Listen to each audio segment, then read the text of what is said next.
Hi అండి. అందరికీ నమస్కారం. Welcome to my channel. ఈ వీడియోలో ఏపీ ప్రభుత్వ ఉద్యోగులకు మరియు పెన్షనర్లకు యొక్క 32,00,00,000 పెండింగ్ బకాయిల చెల్లింపులపై మరొక సంచలనం. దీనికి సంబంధించిన పూర్తి తాజా సమాచారాన్ని వీడియోలో తెలుసుకుందాము. వీడియోని అయితే ఎక్కడ గాని స్కిప్ చేయకుండా ఎండ్ వరకు చూసేయండి. అప్పుడే ఇన్ఫర్మేషన్ పూర్తిగా అర్థమవుతుంది. అలాగే వీడియో చూస్తున్న ప్రతి ఒక్కరు వీడియోకైతే లైక్ చేయండి ఫ్రెండ్స్. ఈ వీడియోని తోటి ఉద్యోగ, పెన్షన్ మిత్రులతో అయితే షేర్ చేయండి. కొత్తగా మన ఛానల్‌ని చూస్తున్నవారు ఇంకా ఎవరైనా సబ్స్క్రైబ్ చేసుకోకుంటే వెంటనే మన ఛానల్‌ని సబ్స్క్రైబ్ చేసుకోండి. సో, దీని ద్వారా నేను చేసే లేటెస్ట్ వీడియోస్ అన్నీ మీ వరకు రీచ్ అవుతాయి. ఇక ఆలస్యం చేయకుండా వివరాల్లోకైతే వెళ్ళిపోదాము. ఫ్రెండ్స్, విషయానికొచ్చినట్లయితే ఆంధ్రప్రదేశ్‌లో కొత్త ప్రభుత్వం అధికారంలోకి వచ్చి 16 నెలలు పూర్తయిన ప్రభుత్వ ఉద్యోగుల సమస్యలు మాత్రం ఎక్కడికక్కడే ఉన్నాయి.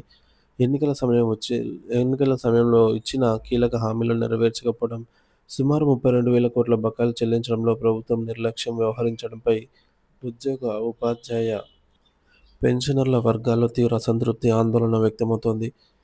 ప్రభుత్వం ఇదే వైఖరిని కొనసాగిస్తే ఉద్యమ కార్యాచరణకు దిగడం తప్ప మరొక మార్గం లేదని ఉద్యోగ సంఘాలు హెచ్చరిస్తున్నాయి.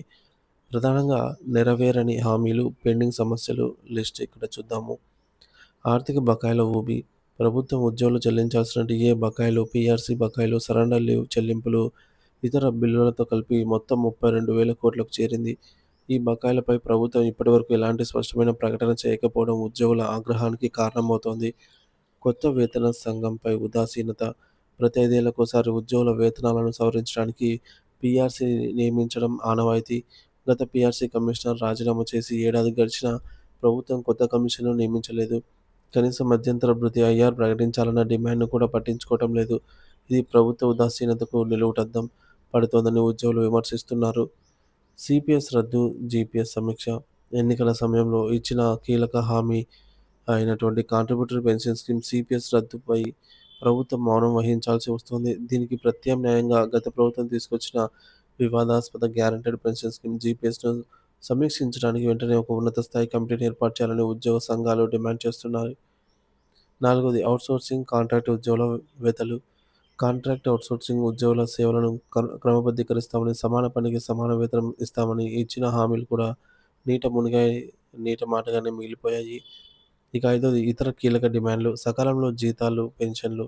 ప్రతి నెల 1 తేదీన జీతాలు, పెన్షన్లు చెల్లించడంలో జరుగుతున్న జాప్యాన్ని నివారించాలి. అలాగే ప్రమోషన్లు, అర్హులైన ఉద్యోగులకు సకాలంలో ప్రమోషన్‌లనైతే కల్పించాలి. పెన్షనర్ల కోసం ప్రత్యేక కార్పొరేషన్ ఏర్పాటు. పెన్షనర్ల సమస్యల సత్వర పరిష్కారం కోసం ఒక ప్రత్యేక కార్పొరేషన్ ఏర్పాటు చేయాలి. గ్రామ, వార్డు సచివాలయ ఆహ్, వాలంటీర్లకు కూడా ఒక హామీ అయితే ఇవ్వడం జరిగింది. 5,000ను 10,000 చేస్తామని. కానీ వాలంటీర్ వ్యవస్థను ప్రస్తుతం పనిలో లేదనమాట. సో, యాక్టివ్‌గా లేదు కాబట్టి తీసేయడం జరిగింది. సో, మరి వారికి ఏమని ఈ విధంగా ఏదో ఒకటి చూడాల్సి అయితే ఉంటుందన్నమాట. ఇక ఉద్యమ సంకేతాలు, ప్రభుత్వానికి హెచ్చరిక. తమ న్యాయమైన డిమాండ్లపై ప్రభుత్వం యొక్క నిరంతర మౌనం ఉద్యోగుల సహనాన్ని పరీక్షిస్తోంది. సమస్యల తీవ్రతను ప్రభుత్వం ఇప్పటికైనా గుర్తించి చర్చలకు పిలవాలని, లేని పక్షంలో ప్రతిపక్ష కార్యాచరణకు దిగుతామని, ప్రత్యక్ష కార్యాచరణకు దిగే అవకాశం ఉందని ఉద్యోగ నాయకులు స్పష్టం చేస్తున్నారు. తక్షణ డిమాండ్. ప్రభుత్వంపై విశ్వాసం కలిగించే చర్యగా పెండింగ్‌లో ఉన్న డీఏ మరియు ఐఆర్ బకాయిలలో కనీసం 4 నెలల బకాయిలను తక్షణమే విడుదల చేయాలని ఉద్యోగులు కోరుతున్నారు. ఇది ఉద్యోగులకు కొంత ఆర్థిక ఉపశమనం కలిగించడంతో పాటుగా సమస్యల పరిష్కారం పట్ల ప్రభుత్వానికి ఉన్న చిత్తశుద్ధిని నిరూపిస్తుంది. ప్రభుత్వం ఇప్పటికైనా స్పందించి ఉద్యోగ సంఘాలతో చర్చలు జరిపి పెండింగ్ సమస్యలను పరిష్కరించకపోతే రాష్ట్రంలో మరో ఉద్యమ వాతావరణం ఏర్పడటం ఖాయమని కనిపిస్తోంది.